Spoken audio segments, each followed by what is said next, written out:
உதவி செய்கிறார், பலன் தருகிறார், ஒவ்வொரு நாளும் கூட வருகிறார், ஒவ்வொரு நாளும் கூட வருகிறார்.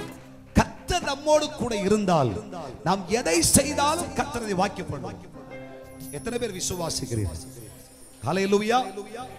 தேவனுடைய பிள்ளையை நாம் ஒரு விதை விதைத்தால் கர்த்தரதை முளைத்தெழும்ப பண்ணி நாம் செய்கிற எல்லாவற்றையும் வாய்க்க பண்ணி அது பூ பூத்து காய் காய்த்து கடிதந்து தேசமெல்லாம் நிரப்பப்படும் உன்னதமான மேன்மை நிறைந்த விருட்சமா ஆண்டவர் மாற்றி கொடுப்பார். விசுவாசிக்கிறீர்களா?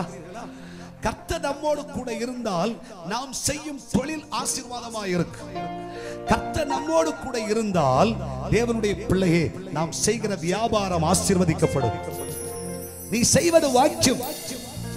நீ ஒரு திட்டமிட்ட கர்த்தரதை வாக்கு பண்ணி கொடுப்பார். ஹல்லேலூயா. நீ இலையுதிராதிருக்கிற மரத்தை போல் இருப்பாய். தேவனுடைய பிள்ளை நீ செய்வதெல்லாம் வாக்கியம் என்று சொன்னார். அதுக்கு முன்னாடி 1ஆம் வசனத்திலிருந்து வேதம் சொல்லுகிறது, தேவனுடைய பிள்ளையை துன்மார்க்கனுடைய ஆலோசனை நடமாமலும் பாவிகளுடைய வழியிலே நில்லாமலும் பரியாசக்காரனுடைய இடத்தில் உட்காராமலும் இரவும் பகலும் கர்த்தருடைய வேதத்தில் தியானமாய் இருக்கிற மனுஷன் பாக்கியவான். ஹல்லேலூயா. அவன் இலையுதிராதிருக்கிற மரத்தை போல் இருக்கிறான். அவன் செய்வதெல்லாம் வாக்கியம். ஆமென் சொல்லுங்க. தேவனுடைய பிள்ளையே, இந்த குணாதிசயங்கள் யாருக்குள் உண்டோ அவர்களோடு கர்த்தர் இருப்பார். கர்த்தர் அவர்களோடு இருந்தால் நீ செய்வதெல்லாவற்றை கர்த்தர் வாக்கியம் பண்ணி கொடுப்பார். நாம் ஜெபிக்கிற காரியம் அப்படியே வந்து நடக்கும் நம்ம வாழ்க்கையில. ஆமென் சொல்லுங்க. செய்கிற சகல காரியத்தையும் ஆண்டவர் ஜெயமாக்கி தருவார். காரிய சித்தி கர்த்தரால் வரும். பவுல் நட்டாலும் அப்பல்லோ நீர் பாய்ச்சினாலும் விளைய செய்வது நம்முடைய கர்த்தராகிய தேவன். எவ்வளவுதான் உழைச்சாலும் சரி, எவ்வளவு பாடுபட்டாலும் சரி, எவ்வளவு புத்தியை செலவழிச்சாலும் சரி, வாக்கியம் பண்ணுகிறவர் கர்த்தர். செய்வதெல்லாம் நன்மையாய் மாற வேண்டும் என்றால் அது நம்முடைய தெய்வத்தால் மட்டுமே முடியும்.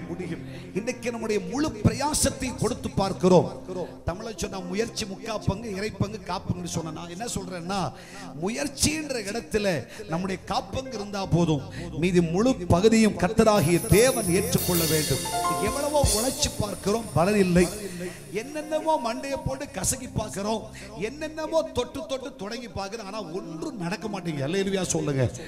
நினைச்ச மாதிரி ஒரு காரியமும் சாத்தியமாகி வரவில்லை. காரணம் கர்த்தர் உன்னோடு இல்லை. அல்லேலூயா சொல்லுங்க. அல்லேலூயா. கர்த்தர் என்னோடு இருக்க வேண்டும் என்று சொல்லுங்கள். நாம் செய்கிற அத்தனை காரியத்தை ஆண்டவர் வாக்கியம் பண்ணுவார். நீ பேசுகிற காரியத்தை ஆண்டவர் ஜெயமாக்கி தருவார். உன்னுடைய வாழ்க்கையில் எதிர்பார்க்கிற சகலமும் அற்புதமாய் இருக்கும். ஜெயம் கர்த்தரால் வரும். சகல காரியத்தையும் ஆண்டவர் வெற்றிகரமாய் உன் வாழ்க்கையில் நடப்பிப்பார்.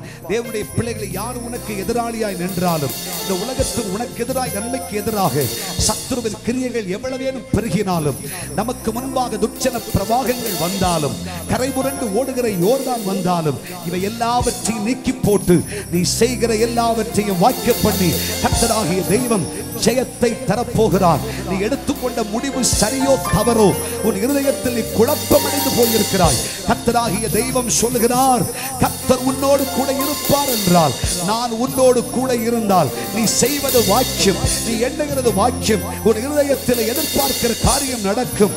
கர்த்தர் உன்னோடு இல்லாததினாலே எந்த காரியமும் வாழ்க்கையில நடக்கல. ஆகவே சபை இன்றைக்கு கர்த்தரை பார்த்து சொல்ல வேண்டும், யோசேப்போடு இருந்த தெய்வமே நீர் என்னோடு கூட இருப்பீராக.